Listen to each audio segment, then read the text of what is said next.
Dheeraj release అయ్యి ఇంటికి రావడం చూసి ఆనందంతో ఉప్పొంగిపోతూ ఉంటుంది వేదవతి. కొడుకును పట్టుకును బోరున ఏడ్చేస్తూ ఉంటుంది. ఇక శ్రీవల్లి అయితే ధీరజ్ని చూసి ఒక్కసారిగా షాక్ అవుతుంది. వాడిపై అంత పెద్ద కేసు పెట్టినా ఎలా బయటికి వచ్చేశాడే అంటూ తెగ కుళ్ళుకుంటూ ఉంటారు శ్రీవల్లి, సుకన్య. ఇక ధీరజ్ ఇంట్లోకి వెళ్తూ ఉంటే ఒక్క నిమిషం ధీరజ్ అంటూ చేయి పట్టుకుని నాతోరా అంటూ పుట్టింటికి తీసుకుని వెళ్తుంది ప్రేమ. ఏ భద్రావతి రా బయటకు అంటూ గట్టిగా అరుస్తుంది ప్రేమ. ఆ పిలుపు విని భద్రావతి, సేనాపతి బయటికి వస్తారు. నేను నా భర్తని శాశ్వతంగా వదిలేసి వస్తే అప్పుడు నా భర్తని కేసు నుంచి విడిపిస్తారా? మా ఇద్దరి మధ్య మూడు ముళ్ల బంధానికి మించిన ప్రేమ బంధం ఉంది. మీరు భయపడితే నేను వీణ్ణి వదిలేస్తానని ఎలా అనుకున్నారు? మీకు కుట్రలు చేసి అరెస్ట్ చేయించడం తెలిస్తే నాకు నా భర్తని కాపాడుకోవడం తెలుసు అని చెప్పాను కదా. నా భర్తని కాపాడుకుని తీసుకుని వచ్చాను చూడు అంటూ గట్టిగా అరెస్ట్ చెప్తుంది ప్రేమ.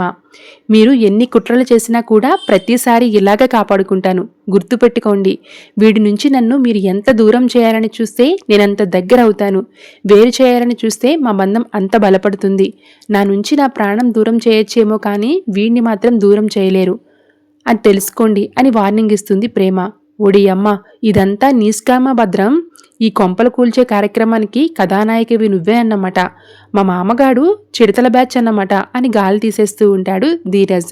ఇన్నాళ్ళు మీరు కొడితే పడ్డాం, ఇప్పుడు మేం కొడితే ఎలా ఉంటుందో చూపిస్తా. మా పని మేం చేసుకుని వెళ్తుంటే నన్ను అనవసరంగా కెలికారు.